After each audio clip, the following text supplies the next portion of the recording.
프랑스의 철학자 장폴 사르트르라는 분을 여러분이 아실 것입니다. 그분이 유명한 것은 실존주의에 대해서 그분이 이렇게 문을 열었기 때문입니다. 그분이 한 유명한 말이 실존은 본질에 앞선다, 이런 얘기를 했어요. 실존은 본질에 앞선다. 이 표현은 철학에서 존재에는 본질이 없는 그 생각, 관념, 또 어떤 개념, 이런 것을 파악하는 것이다, 이런 얘기를 합니다. 이 말씀을 드리는 것은 오늘 14절의 말씀을 한번 여러분 다시 보세요. 본문에 보면은 14절에, 우리 본문의 앞부분이죠. 14절에 보면은 한 아이가 소개되는데 이 아이는 귀신 들린 아이라, 그렇게 했습니다. 귀신 들린 아이라. 근데 언제 귀신 들리느냐? 어릴 때부터 귀신이 들려 있다. 근데 이 어릴 때부터가 언젠가 이걸 보기 위해서 본문을, 이 헬라어 본문을 이렇게 찾아봤더니 날 때부터 귀신이 붙었다는 거예요. 생각해 보십시오. 결혼하여 아이를 얻게 되는데 그 아이가 말을 못하는 거예요. 날 때부터 벙어리 되고 귀신이 됐다는, 말 못하고 듣지 못한다는 거예요. 여러분, 그런 청천벽력 같은 일이 어디 있습니까? 여기 결혼하여 자녀를 키우시는 분들, 장성하거나 어리거나 생각해 보세요. 우리의 삶의 현장에서 일어나는 그 설명할 수 없는 불가사의한 일이라 그러죠. 불가사의한 그러한 고통의 문제 때문에, 그리고 문제가 이거다 하고 알지만은 그 문제를 해결하지 못하는 그 인간의 그 유한성이랄까요? 인간의 한계성. 그 안에서 인간이 불안하고 괴롭고 아프고 절망하고, 다시 말하면 본질을 보지 못하고 슬퍼하는 한 인간의 실존을 오늘 우리가 본문에서 본다는 거예요. 이 아이도 불쌍하지만은 이 아이의 부모님, 자식을 이기는 부모 없다 그러죠. 근데 이 자식이 지금 이렇게 고통에 잡혔다는 거예요. 성경은 그 아이의 고통의 원인이 귀신이 붙은 거다, 이렇게 말을 합니다. 귀신이 붙은 거다. 성경이 아니면 사람들은 그냥 말 못하고 듣지 못하는 아이인 줄 알 거예요. 그러나 성경을 보면 하나님께서는 그 정체를 파악하시는데, 그 정체를 폭로하시는데 귀신 때문에 그렇다. 아이 아버지는 이 아이를 고치려고 온갖 수단과 방법을 다 했을 거예요. 그런데 아무 소용이 없었다는 거예요. 그러다가 어느 날 소문을 들었어요. 나사렛 예수의 제자들이 능력이 많다. 여러분, 이 성경 말씀을 본문을 따라서 위와 아래를 읽어보면은 제자들이 밖에 나가서 걷지 못하는 사람들이 일어나는 그런 역사를 이루었고, 눈먼 자가 보게 되는, 귀신들이 쫓겨나가는 그런 역사를 이룬 것을 보게 됩니다. 그 소문이 퍼졌다는 거예요. 이 아이의 아버지는 이제는 됐다, 예수의 제자를 찾아가자, 그러면 이 아이가 치료를 받으리라 하고 달려왔다는 거예요. 예수님의 제자들이 이 아이를 고치려고 찾아왔으니까 고치려고 노력해 봤겠죠. 기도도 했을 것이고, 소위 말해서 귀신을 쫓아내는 축사 기도도 했을 거예요. 하늘과 땅에 권세의 이름이신 예수를 명하는 이 더러운 귀신아 떠나가라, 이렇게 말도 했을 거예요. 그러나 치료가 나타나지 않았어요. 여러 방법을 동원했을 거예요. 그런데 어떤 방법도 통하지 않았어요. 순간 제자들의 얼굴이 얼마나 당황했을까? 얼마나 당황했을까? 바로 그때입니다. 바로 그때에 예수님께서 그 현장을 보셨다는 거예요. 그 무기력함과 그 당황함과, 그리고 아이의 아버지는 더 낙담을 했겠죠. 이제는 이 아이는 어떻게 하나. 더 낙담한, 절망한 그 실패의 현장에 예수님께서 시선을 주셨다는 거예요. 성도 여러분, 본문의 말씀은 우리들에게 28절의 말씀을 보면은 중요한 질문을 우리에게 하고 있는 것을 보게 됩니다. 28절을 보세요. 집에 들어가심에 제자들이 조용히 묻자오되 우리는 어찌하여 능히 그 귀신을 쫓아내지 못하였나이까? 한번 따라서 해보세요. 우리는 어찌하여? 참 답답한 문제죠, 여러분. 예. 아무것도 할 수 없었다는 거예요. 내가 할 것이 아무것도 없었다는 거예요. 하지 않은 게 아니에요. 제자들이 가만히 있었겠어요. 노력을 했겠죠. 근데 아무것도 못했다는 거예요. 그래서 하는 말이 어찌하여 고칠 수 없었습니까? 어찌하여 아무것도 못했습니까? 어찌하여 문제를 우리는 풀지 못합니까? 결국에 뭘 말하는 거예요? 마가복음과 마태복음에 나타난 이 사건은 동일한 사건이 나타납니다. 동일한 사건을 마가복음에도 마태복음에도 똑같은 사건을 마가가 그다음에 이 마태가 보는 시선이 다르게 기록되어 있어요. 그런데 마태복음에 보면은요, 믿음이 없고 패역한 이런 말씀이에요. 믿음이 없고 패역하다. 믿음이 없다는 거예요. 예, 믿음이 없고 패역하다는 거예요. 또 한 가지는 마태복음 7장 20절을 보면은 너희 믿음이 작은 까닭이다. 한쪽은 믿음이 없고 한쪽은 믿음이 있긴 있는데 작았기 때문이다. 그래서 문제가 풀어지지 않았다는 거예요. 예수님께서 마가복음, 마태복음 동일한 사건을 마태가 이 사건을 기록했는데 결국에 이 사건을 오버를 시켜버리면은 합쳐버리면은 결국에 믿음의 문제를 말씀하고 있는 거예요. 무슨 말이에요? 믿음이 있다면은 귀신을 쫓겨 나갔을 거라는 거예요. 믿음이 있으면은 질병이 났을 거라는 거예요. 알겠습니까? 자, 믿음이 아예 없어요. 믿음이 아예 없어요. 아버지는 믿음이 아예 없어요. 소원함은 있으나 믿어지지 않았다는 거예요. 그런데 제자들은 믿음은 있어요. 근데 믿음이 작았다는 거예요. 결국에 믿음의 문제라는 거예요. 이 사건의 요지는 여러분의 저나 우리가 세상을 살아가면서 얼마나 갖가지의 불가사의 문제들을 직면하면서 우리는 아픔을 겪고 우리가 힘들어합니까? 어저께 제 친구가 저한테 여러분 카톡이라는 거 있잖아요.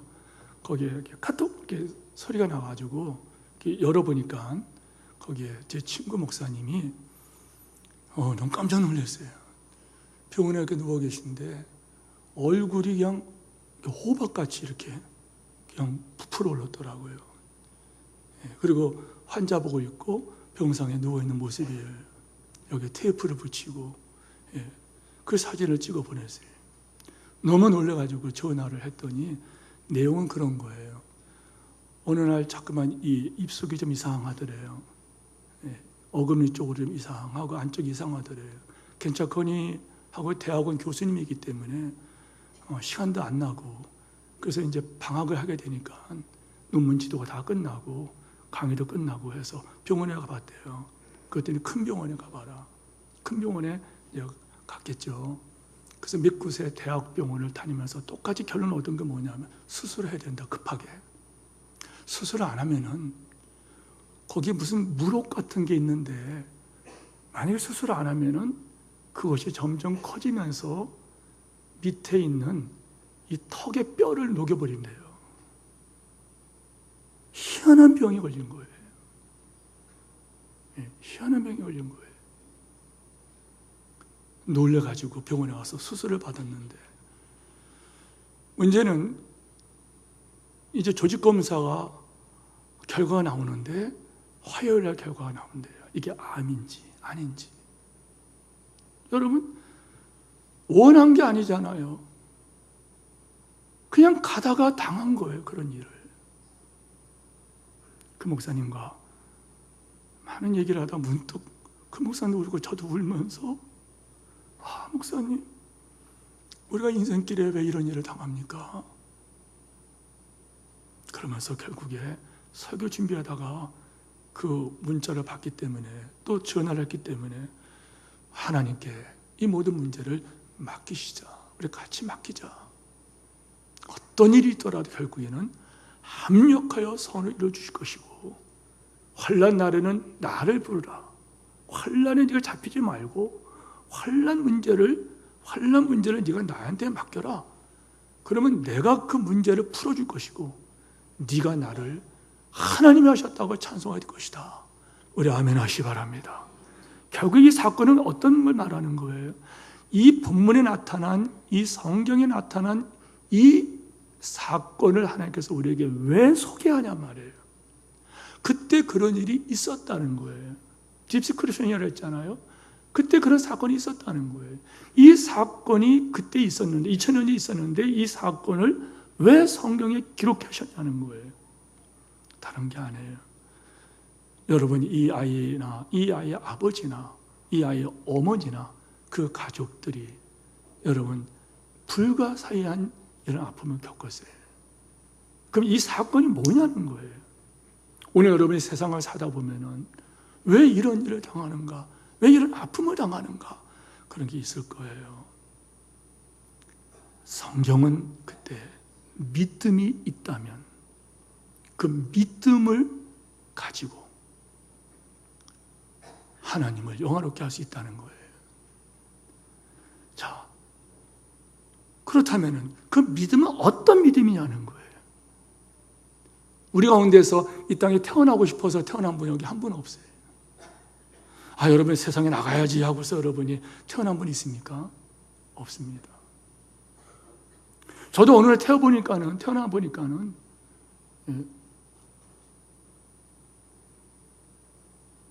이시 가문에 태어나서 이시가 되었고, 그리고 아버지 어머니가 되신 거예요.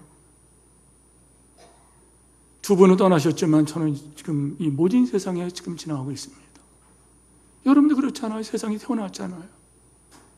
어떤 철학자는 우리를 던져진 존재라고 그래요. 그래서 성경에서는 던져진 존재가 아니라 보냄받은 존재라고 말해요. 아멘 하십시다. 보냄받은 존재예요. 보내심을 받은 존재예요. 이것을 어떤 분은 출장 인상이다 이렇게 말씀한다 그랬죠. 보냄받은 각자의 삶의 현장에서 우리가 주의 일을 하겠다고 목사로, 또 목자로, 교사로, 또 여러 사역을 감당할 때 그때의 믿음이 어떤 믿음이어야 될까? 여러분뿐만 아니라 저도, 그리고 이곳에 어떤 교회의 어떤 직분 이걸 말하는 게 아니고, 여러분이 그 남편을 만났어요. 그 아내를 만났어요. 그 여러분에게 그 아이가 태어났어요. 그럴 때 여러분이 당하는 그 현장의 아픔과 그 사건 앞에서 여러분이 그 문제를 풀기 위해서, 그 아픔을 이기기 위해서 어떤 믿음이 우리에게 필요한 것인가? 본문은 바로 그걸 말하고 있다는 거예요. 성도 여러분, 주님께로 오지 않으면은 보이는 현상에 우리는 끌려갑니다. 말 못하고 귀신 말 못하고 벙어리 된 그것만 우리가 쳐다보게 돼요. 그러나 성경은 말씀하시고 그건 귀신이 그렇게 한 거다 정체를 폭로해 버립니다.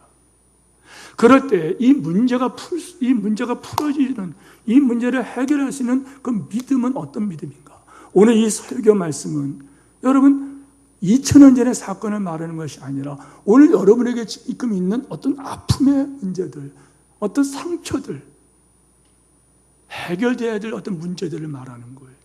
그 문제는 결국에 믿음의 문제라는 거예요. 믿음과 연결되고 있다는 거예요. 이 믿음만 있으면 문제는 풀어지고 질병을 치료될 것이고 하나님의 영광이 나타나면 아멘 하시 바랍니다. 이 믿음이 어떤 믿음이어야 되는 거냐는 거예요. 세 가지입니다. 첫째는 예수님께 대한 믿음이에요. 예수님 그분이 누구신가에 대한 믿음입니다. 자, 보세요. 아버지가 자기의 불쌍한 아들을 데리고 누구에게 왔나요? 제자들에게 왔어요. 예수님의 제자들에게 왔어요. 요즘으로 말하면 이런 거예요. 문제가 생겼어요. 목사에게 찾아왔다는 거예요. 혹은 목자님을 찾아갔다는 거예요. 목자님을 찾아갔어요. 혹은 여러분께서 어떤 믿음 좋다는 사람을 찾아갔다는 거예요. 어떤 사람은 여러분 그런 분들이 있죠.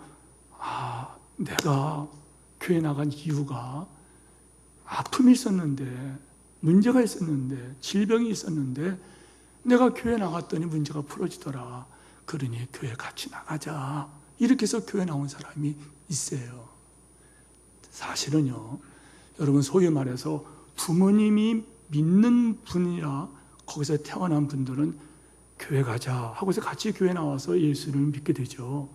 그러나 저같이 전혀 그런 환경이 아닌 안 믿는 가정에서 태어난 사람들은 교회 그냥 나오지 않아요. 여러분 사연이 다 있습니다. 사연이 있어서 그래 나도 믿어볼까 나온 분들이 대다수라는 거예요. 특별히 목회자가 될 때 여러분 그냥 신학교 가는 게 아니에요. 오죽하면 신학교 갔을 때 그때 신학생끼리 하는 말이 있어요. 과거를 묻지 마세요. 예. 여러분 그런 노래도 있죠. 저만 유행가 하는 것 같아요. 과거를 믿지 마세요. 이런 노래가 있습니다. 예. 신학교 가게 되면 여러분들 그 신학교 제 동기가 한 550명 제가 동기인데요. 그 목사님 가운데 결국에 졸업 맡은 분 한 500년 졸업 맡았는데 그 목사님들 여러분 사연 없는 사람 없어요. 예. 다 사연이 있어서 거기 온 거예요. 그런데 교회 나오는데 아무런 도움이 없어요.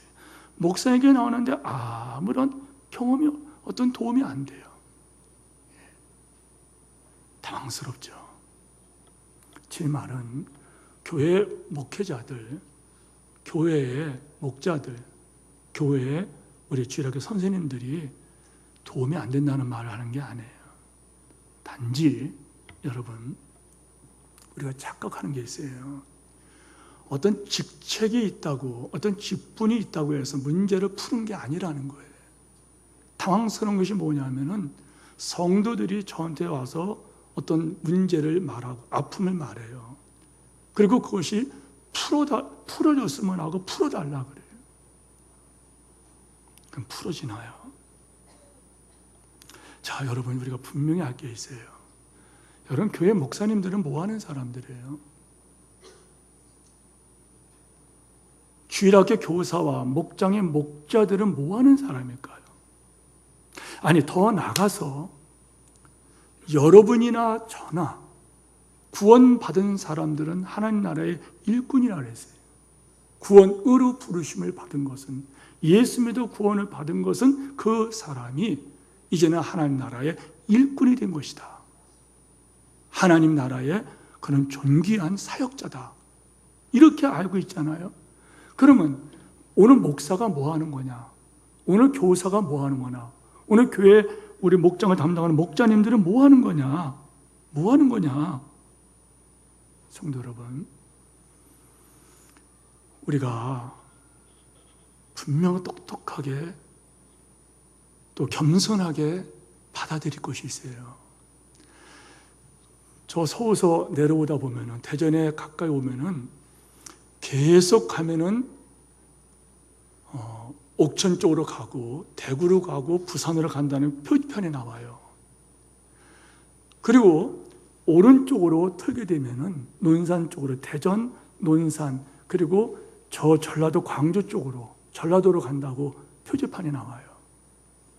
표지판은 계속 가면은 부산이요, 오른쪽으로 틀면은 광주요, 전라도로 간다는 거예요. 그 표지판이 딱 있습니다. 여러분, 오늘 목회자들이 누구냐? 목자들이 누구냐? 믿음 좋은 사람이 누구냐? 이 사람들은 여러분 표지판이라는 거예요. 방향을 가르쳐 주는 것뿐이라는 거예요. 뭘 말하는지 아시겠습니까? 목사님들은 목회를 통해서, 목장의 목자들은 또 목양을 통하여, 교사들은 교사의 직분을 통하여 말씀과 기도를 가지고 표지판 노릇을 하고 있다는 거예요. 생각해 보세요. 모든 운전자들이 부산 서울서 내려올 때에 표지판을 보게 됩니다. 표지판을 보고 아하, 부산이 이쪽이구나. 아하, 광주는 이쪽이구나. 경상도는 계속 가는 거고 전라도는 오른쪽으로 가는 거구나. 이렇게 여러분이 표지판을 쳐다볼 때에 표지판이 많은 사람이 자기를 쳐다보니까 자기가 대단한 줄 알고 표지판이 딴짓을 한다고 생각해 보세요. 표지판이 이렇게 돼야 되는데 표지판이 이렇게 한다든지 이렇게 하는 생각해 보세요. 그런 거 그 표지판 뽑아버립니다. 성도 여러분, 오늘 여러분의 믿음의 뿌리는 어디에 있습니까? 제자들이 문제를 풀지 못했어요. 어린아이를 끌어안고 절박한 마음에 뛰어온 이 아버지의 안타까운 심정을 이해했으나 제자들이 그 아버지의 문제를 풀지 못했어요. 성도 여러분, 본문의 말씀은 결국에 뭘 말하는 거예요? 아무런 도움을 줄 수 없는 그 현장을 주님께서 보시고 예수님께서 그때 첫 마디가 뭐냐면은 이렇게 말씀하세요. 그를 내게로 데려와라. 따라서 하세요. 그를 내게로 데려와라. 그 귀신 들린 아이를 예수님께로 데리고 왔다는 이 말씀을 기억해야 된다는 거예요. 여러분이 예수님께로 가시기를 축복합니다. 성도 여러분, 교회로 단순히 데려오고 단순히 목사님들이나 교회 믿음 좋다고 하는 분들에게 데려오는 것이 아니라 예수님께로 그를 데려가고 예수님께로 문제를 가지고 가야 된다는 거예요. 자, 문맥을 보면서 보면은 이런 것입니다. 앞뒤 성경을 읽으면서 문맥을 따라 보면은 방금 이 제자들과 함께 예수님께서 어디 계셨나요? 예수님께서 방금 지금 변화산상에서 계시다가 3명의 제자는 예수님과 함께 변화산상에 계시다가 내려왔어요. 자, 이 산 밑에 있던 9명의 제자들은 뭐 하고 있었나요? 거기서 지금 아버지와 함께 아이를 고치려고 씨름하고 있었어요. 제가 말씀드리는 것은 바로 이걸 말하는, 여기 4명의 예수님과 더불어 3명의 제자들, 특히 3명의 이 제자들과 밑에 9명의 제자들은 달랐다는 거예요. 3명의 제자들은 누군가요? 그들은 예수님의 변화된 모습을 본 사람들이에요. 다시 말하면 예수님께서 하나님이시구나, 이걸 봤다는 거예요. 예수님께서 하나님이신 것을 봤다는 거예요. 창조주시며 하늘의 영광을 버리시고 이 땅의 구원자로 오신 바로 하나님이시구나. 다시 말하면 생사화복 흥망성쇠 주권이 바로 저분에게 있구나. 이 3명의 제자는 이걸 봤다는 거예요. 그러나 이 지상에 있던 9명은 보지 못했다는 거예요. 성도 여러분, 여러분은 지금 어떤 예수를 만나고 있습니까? 오늘 한국교회가 어려움을 당하는 것 중에 상당한 책임이 목회자들에게 있어요. 그 책임이 뭘까요? 표지판에 불과한 종들이 자기가 본질이 알았다는 거예요. 예를 들어서 이런 겁니다. 여러분, 서울의 어떤 대형 교회, 우리 교회 청년이 여전서가 되어갖고 우리 교회에서 사역하다가 서울에 그 교회를 갔어요. 그 교회를 갔는데 그 친구가 저한테 하는 말이 그래요. 여전사님이 하는 말이, 목사님 대단해요. 예배 드리는데 대단하다는 거예요. 예배 드리는데 얼마나 대단한지요. 여러분, 오케스트라가 대단하고 찬양대가 여러분 다 성악가들로 구성되어 있다는 거예요. 그리고 여러분, 수만 명이 함께 찬양할 때 천정이 들썩거릴 것 같다는 거예요. 그리고 여러분, 옥하는 목사님이 설교할 때 그 설교가 얼마나 달고 오묘한지 너무너무 은혜가 됐다는 거예요. 문제는 뭐냐면, 그런데 너는 예수를 만났느냐는 거예요. 내가 바로 어떤 교회나 서울 사랑의 교회 출신이야. 부산서는 내가 유명한 교회들이 있잖아요. 수영로교회 출신이야. 성도 여러분, 그 교회 소속되어 있다고 예수님 만납니까? 오늘 어제 여러분이 이 자리에 들어왔다고 여러분 문제 풀어지나요? 본문은 우리에게 뭘 말하나요? 성도 여러분, 문제를 가지고 내게 오라는 거예요. 문제를 가지고 내게 오라는 거예요. 저는 알고 있어요. 이 시간에 지금 예배를 드리는 분 중에 두 가지 부류가 있어요. 한 가지 부류는 뭐냐면은 여러분 가운데 형식적으로 그냥 여기 앉아 있는 분들이 있어요. 한 부류는 여러분이 진짜 하나님의 영광의 존재 앞에 서 있는 분이 있어요. 이런 말이 있죠.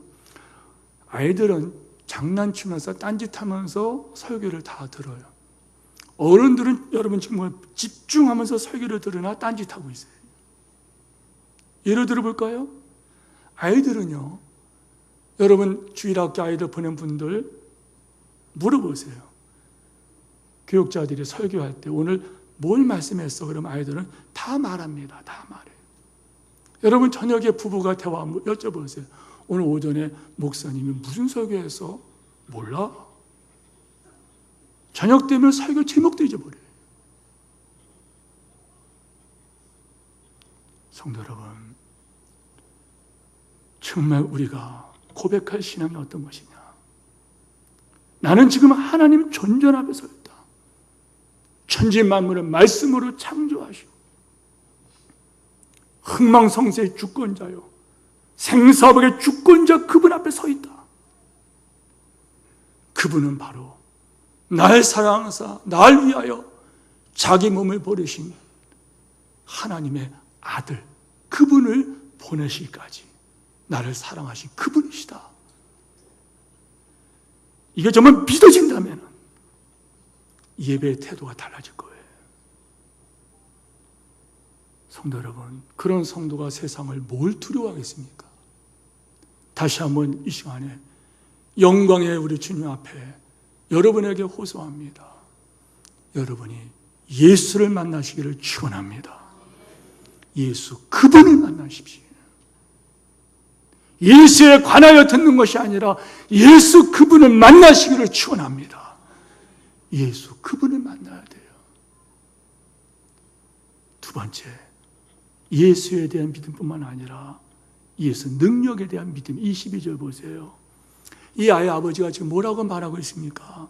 도움을 구하는 이 아버지의 이 고백을 보세요. 귀신이 그를 죽이려고 불과 물에 자주 던졌습니다. 이 얼마나 여러분 처절한 말이에요. 이 아이가 그냥 물속에도 그냥 막 들어가고 불속에도 그냥 들어갔다는 거예요. 우리 교회에서 협력하고 돕고 있는 논산 장애인교회, 장애인 작은 자의 집이라 그래요. 작은 자의 집, 사람들이 쳐다보지도 않는, 그게 작은 거 아닌가요? 그 작은 자의 집, 거기에 장애인들이 있어요. 부모님도 갖다 버린 아이들이 모아있는 것입니다. 특별히 작은 자의 집은 그런 것입니다. 법인으로 만들기 위해서 이 장애자가 너무 많아서 부모님을 찾아가라 했더니 하는 말이, 그 아이가 죽으면 연락 주세요 하고 연락을 끊어버리는 그런 아이들이에요. 그러한 사람들입니다. 그런데 서평양 사모님이, 목사님 사모님이 그런 말씀하면서 울면서 기도 제목을 주신 적이 있어요. 어느 날 사모님이 아침에 보니까는 아이가 없어졌다는 거예요. 그래서 아이를 찾아가 보니까는 이 아이가 온몸에 벌거벗고 나서, 그리고 저 가시나무 속에, 가시나무가 있는 그 속에 거기 들어가서 핏성이 되어서 거기서 쓰러져 있더래요. 그 아이는 귀신에게 이끌려서 지정신이 아니죠. 추운 겨울에 왜 밖에 난 가시나무에서 있다가 거 지쳐서 쓰러져 있습니까? 조금만 더 있으면 아이가 죽을 뻔했다는 거예요. 한두 번이 아니라는. 이 아이가 나이가 어린아이가 아니기 때문에 힘으로 이길 수가 없어요.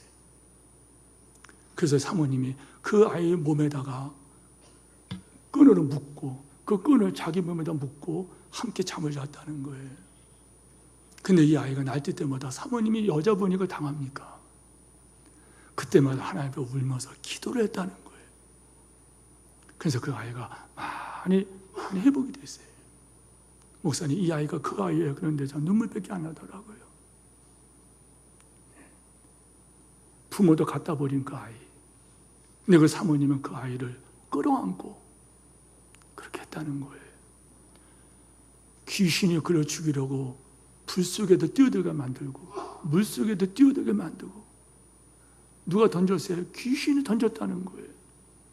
근데 이 아버지가 하는 말 보세요. 그러나 무엇을 할 수 있거든 우리를 불쌍히 여겨달라. 이 아이도 불쌍하고 나도 불쌍히 여겨달라.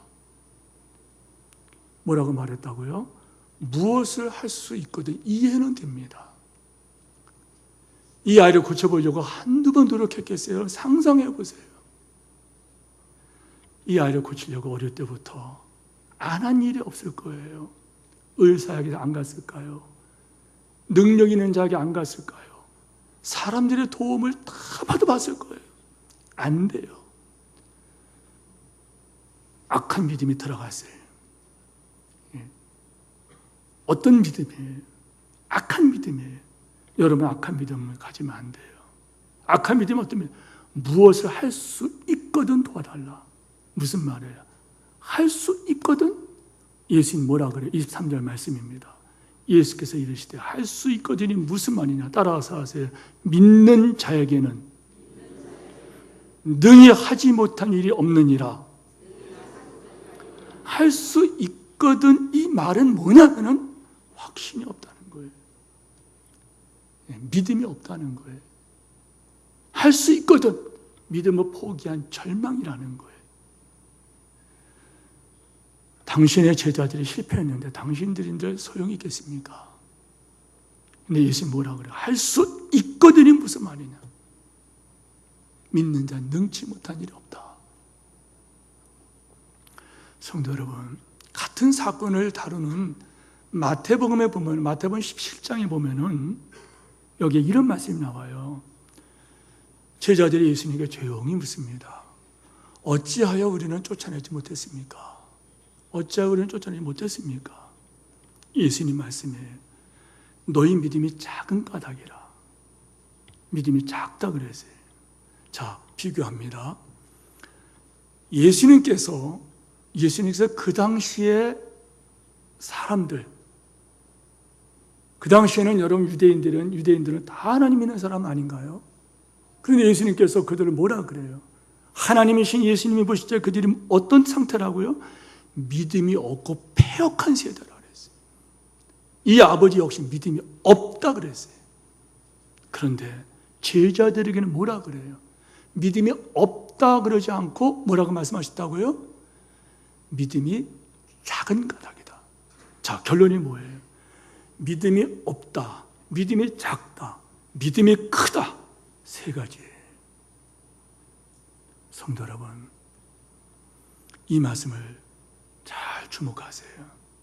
그 아이의 아버지 밑바탕에는 믿음이 없다는 거예요. 믿음이 없어요. 소원함은 있는데 믿음이 없어요. 여러분들 그렇잖아요. 몸이 아플 때 몸 좀 치료됐으면 소원함은 있는데 믿음이 없어서 기도하지 않아요. 자녀가 잘 되기를 소원하는데 자녀를 위해서 주님의 이름으로 축복하지를 못해요. 왜? 믿음이 없기 때문에 그래요. 문제가 있는데 그 문제를 놓고 주님께 엎드리지 않아요. 믿어주질 않아요. 믿음이 없는 사람들이에요. 그러나 제자들에게는 달라요. 믿음이 없다 말씀하지 않고 너희 믿음이 작다 이렇게 말씀했어요. 성도 여러분, 예수님께서 병자를 고칠 때마다 하신 표현이 있어요. 따라서 하십시오. 네 믿음대로 될지어다. 아멘. 다른 말씀 해볼까요? 여러분, 자식 망하게 하는 방법 간단합니다. 여러분, 자식 저주하면 망합니다. 알겠습니까? 여러분, 자녀 잘 되게 하는 방법 간단합니다. 주님의 이름으로 축복하시기 바랍니다. 근데 문제는 뭐냐면은 축복을 못한다는 거예요. 자녀 축복하기라고 하는 그런 두란노서는 책이 있어요. 그 책에 보면 그런 얘기가 나와요. 문제는 자녀들을 주의 이름으로 축복하면 축복이 되는데 복을 받는데 축복을 못한다는 거예요. 에이, 왜 그걸 못합니까? 우리는 그런 생각이 있어요. 그러나 그럼 적용해 보십시다. 여러분들 때로는 아내가 밉고 남편이 미울 때가 있어요. 아니, 그거는 좀 저거하다면은 교회에 오면 꼴보기 싫은 사람이 있을 거예요. 여러분, 꼴보기 싫은 사람, 여러분 주님의 이름으로 축복하고 그가 잘 되기를 소원하는 기도가 터집니까? 안 됩니다. 안 된다는 거예요. 땅에는 성도들은 존귀한 자들입니다. 나의 모든 즐거움은 저들에게 있다고 주님 말씀했습니다. 우리는 주일마다 1번을 광고를 읽으면서 그걸 고백해요. 이곳에 있는 모든 성도는 다 존귀한 분들이요. 하나님의 즐거움은, 여러분 모두는 하나님의 즐거움이면 아멘 하세요. 그런데 그게 믿어지냐 이 말이에요. 그게 믿어지면 축복할 거예요. 다시 본문으로 오겠습니다. 성도 여러분, 그를 내게로 데려왔어요. 그래도 아버지가 한 말입니다. 무엇을 할 수 있거든 고쳐달라 그래요. 예수님 말씀은 할 수 있거든이 무슨 말이냐? 믿는 자에게는 능치 못함이 없느니라. 제자들이 질문합니다. 우리는 왜 못했습니까? 너희 믿음이 없다 이게 아니고 너희 믿음이 작기 때문이다. 성도 여러분, 제자들이 누굴까요? 제자들은 예수 믿어 하나님의 자녀된 성도들이 하나님의 뜻대로 살아가면서 하나님의 뜻을 이루어드리는 삶을 살아가는 우리를 제자라 그래요. 알겠습니까? 놀라운 것은 기억하세요. 믿음이 없다. 믿음이 없다. 믿음이 적다. 믿음이 크다. 자, 여러분은 없다는 안 해요. 하나님의 자녀거든요. 두 번째, 믿음이 적으냐, 믿음이 크냐 이거예요. 여러분은 믿음이 적은 자입니까? 믿음이 큰 자입니까? 거기에 따라서 여러분의 생애가 달라질 것입니다. 세 번째, 회복한 믿음이 어떤 믿음인가? 예수님을 만나야 돼. 할렐루야. 예수 이름의 권세와 능력은 하늘과 땅의 모든 권세 이름이 있으면 아멘 하시기 바랍니다. 하늘에 있는 모든 것들이 예수 이름에 굴복하고 땅에 있는 모든 것들이 예수 이름에 굴복합니다. 그거를 믿지 않는 사람, 믿으나 조금 믿는 사람, 그거를 전폭적으로 믿는 사람이 있을 뿐이에요.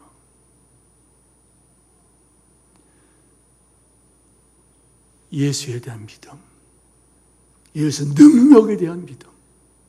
세 번째 믿음이 뭐냐면요, 따라서 하십시오. 기도 능력. 크게 하십시다. 기도 능력. 기도 능력에 대한 믿음이라는 거예요. 우리는 어찌하여 는 귀신을 쫓지 못했습니까? 예수님께서 대답하세요. 기도 외에는 너희 믿음이 작은 까닭이다. 하신 말씀이 그러면서 기도 외에는 다른 것으로 이런 종류가 나갈 수 없느니라. 여러분, 결국에 같은 말이에요. 여러분, 믿음이 없어요. 믿음이 작아요. 큰 믿음이에요. 따라가시 바랍니다. 기도 외에는. 무슨 말이에요? 기도 외에는. 물질이 문제 풀어주지 않습니까?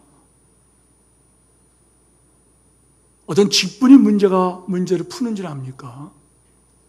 권력이 문제를 푸는 줄 압니까?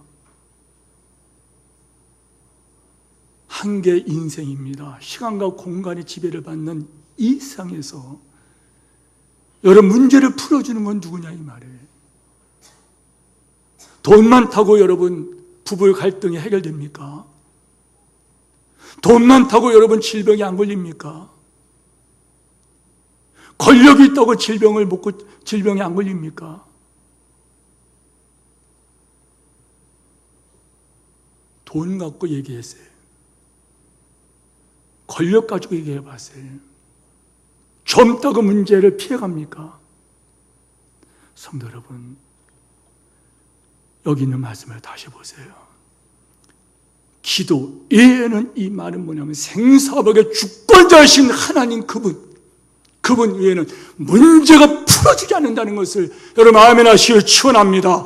이게 무슨 말인가 하면요, 여러분의 문제가 풀어지기 위해서는, 여러분의 자식이 잘 되기 위해서는, 여러분의 모든 질병에서 풀어지기 위해서는, 여러분의 사업에서 여러분이 다시 한번 힘을 얻기 위해서는 뭐 해야 되느냐? 하나님께 여러분의 붙잡히는 은혜가 있기를 사모하시기를 축원합니다.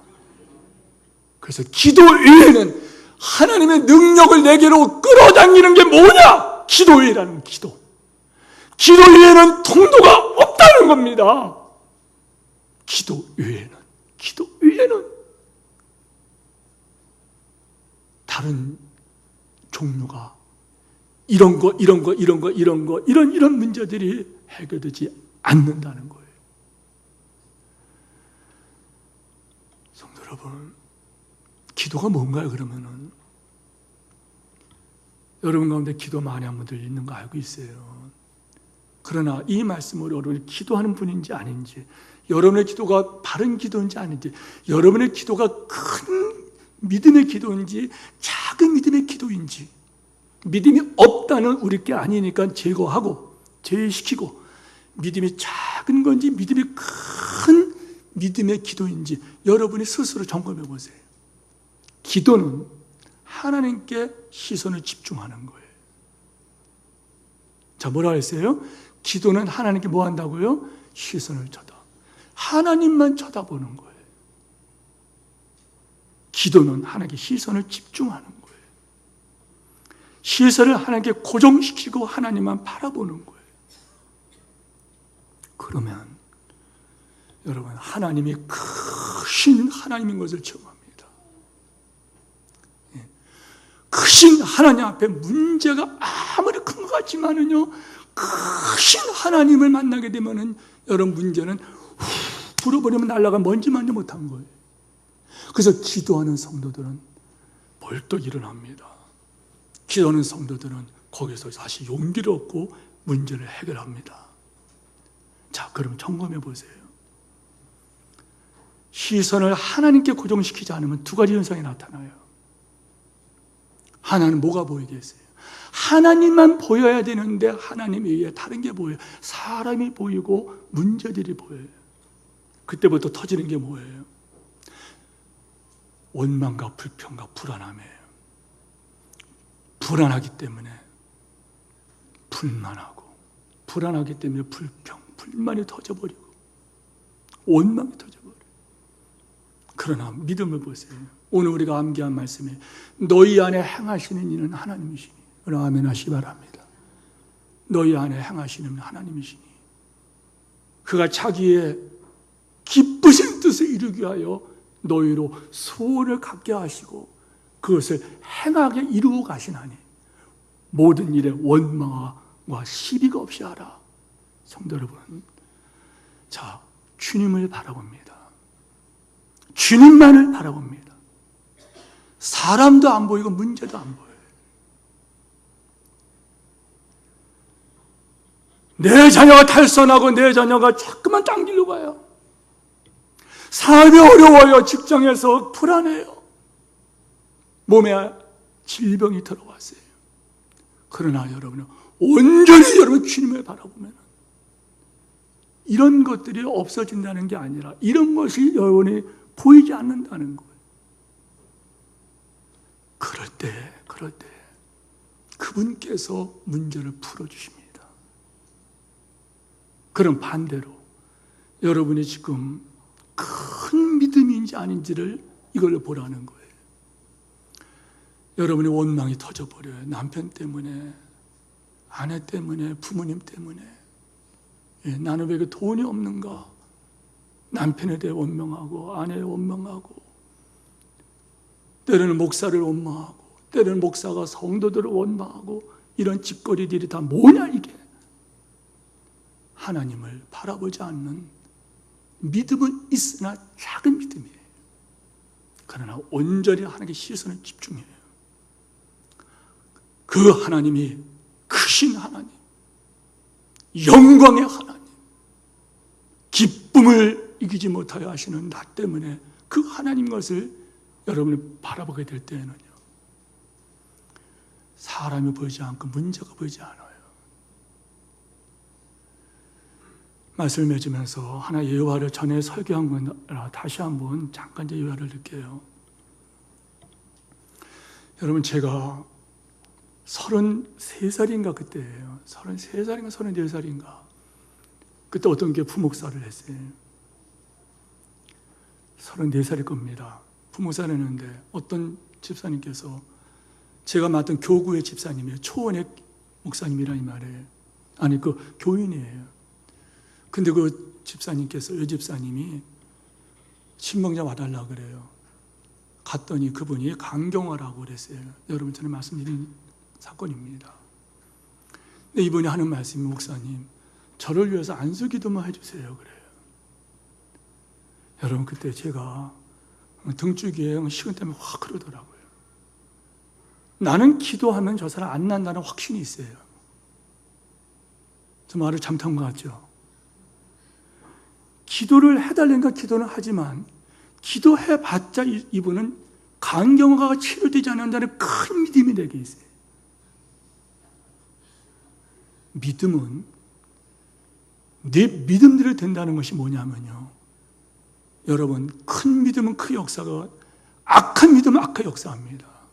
저는 그분이 병 안수해봤자, 기도해봤자 그분이 병이 안 난다는 믿음이 있었다는 거예요. 하나님 앞에 나와서 짧은 시간이지만은 작정하며 금식기도를 하면서 몇 주를 같이 지냈어요. 뭐 몇 주 동안 금식했다는 게 아니라 한 주씩 금식을 하면서 전부 기도하는 시간을 가졌어요. 하나님, 내 마음속에 저분에게 안수해봤자 저분은 병이 안 난다는 그 악한 믿음이 내게 떠나질 않습니다. 하나님, 나를 불쌍히 여겨달라고. 저분은 지금 죽느냐 사느냐 하는 그 절박한 문제입니다. 노태우 대통령의 가까운 친척이에요. 권력자의 가정입니다. 그런데 권력자의 가정이기 때문에 서울대학교에서 가장 유명하다는 간 박사가 그분의 주치의예요. 근데 그분도 속수무책이에요. 그때에 저한테 기도를 요청하는데 저는 아무것도 할 수 있는 게 없어요. 왜요? 기도해봤자 저분 병 안 날 거야. 이 악한 믿음이 내 속에 가득하다는, 무슨 말이야? 믿음은 있는데 작은 믿음, 악한 믿음이에요. 하나님께 나가서 기도하는 중에 얼마나 회개가 되는지요. 시선을 하나님께만 고정시키고 계속 그 절박한 마음으로 기도했어요. 하나님, 저분이 불쌍한데 나는 저분 고칠 능력이 없습니다. 오랫동안 울었어요. 오랫동안 기도했어요. 나중에 그분을 작정하고 나서 한 3주 동안 같이 기도하고 그때 안수기도 할게요. 그랬는데 이분이 그걸 기다리는 거예요. 근데 저는 그런 믿음이 없어요. 기도 중에 하나님만 바라보고 있는데 하나님께서 말씀하시더라고요. 하나님, 나는 그 능력이 없어요. 했더니 하나님의 음성이에요. 그래, 네가 이제야 아는구나. 너는 그런 능력이 없어. 능력은 내게 있어. 할렐루야. 그게 확 믿어지더라. 능력은 내게 있어. 내가 고칠 거야. 영광을 내가 볼 거야. 그리고 나서 그분 집에 갔어요. 가고 나서 권사님들, 집사님 몇 분과 가서 그분 앞에 가서 예배를 드렸어요. 설교를 했어요. 그래 가서 제가 일어나고 그분은 무릎 꿇고 앉아있는데 안수 기도를 했는데요. 여러분,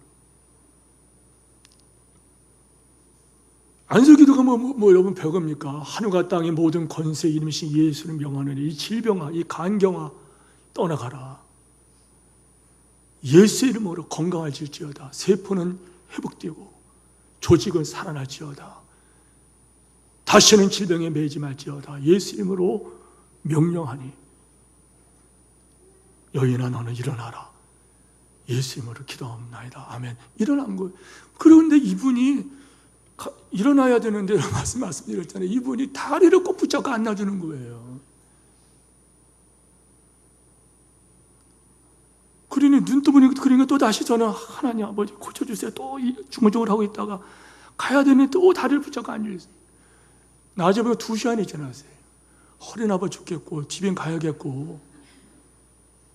그런데 딴 권사님, 집사님들을 기도에 빠진 분들은 기도를 계속하고 있고 눈치 빠른 분들은 저를 쳐다보면서 왜 가자고. 나중에는 그랬어요. 제가 집사님 집사님 제가 기도했으니까 믿으세요. 하나님 치료하실 거예요. 그래서 그분 팔을 풀었어요. 이렇게 좀 놓으라고. 웃기는 거죠.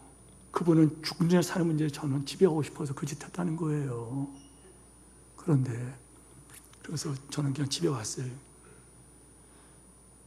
밤에 전화가 왔어요. 목사님 또 울어요. 그러면 제가 그냥 죽는 거예요. 왜? 밤중에 또 그분을 신방 가야 돼요. 아플 때마다 전화가 왔어요. 목사님 아파요. 그러면 가자가 또 기도하고 그랬거든요. 그날도 목사님 그래, 예, 제가 지금 신방 갈게요. 그랬더니 네, 그냥 막 우시더니 목사님 병이 났어요. 할렐루야. 그런데 간경화가 치료됐다는 할렐루야. 몸이 날아갈 것처럼 가볍다는 거예요. 몸 상태가 달라졌다는 거예요. 낫다는 거예요.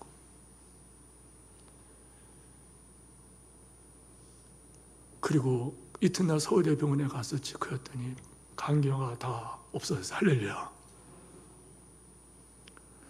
성도 여러분, 설교가 너무 길어지니까 여기서 마치는데 문제는 그 다음에 성도님들이 저한테 안수기도를 하려고 오는데요. 죽겠는 거예요, 이게. 그런데 모르겠다 하고 안수기도를 했어요. 병이 났을까 안 났을까요? 났을까 안 났을까요? 안 났습니다. 또 기도하라는 거야. 안 났어요. 또 와서 기도해달라. 안 나요. 그러니까 이제 소문이 도는 거예요. 소가 뒷걸음질하다가 쥐잡은 거다. 이건 저분의 능력이 아니다. 하나님이 하신 거다. 맞다. 이제야 깨달았다. 그래요. 그때부터 전 자유했어요. 저한테 기도 받으러 오지도 않고 그분들이 죽게로 갔어요. 할렐루야! 그리고 그분 가운데 상당히 많은 분들이 기적을 체험하고 자녀 문제가 풀어지고 사업이 회복되는 역사가 기적적으로 막 일어나는데요. 성도 여러분, 네 믿음대로 드리라. 믿음, 선한 믿음, 좋은 믿음 갖기를 축원합니다.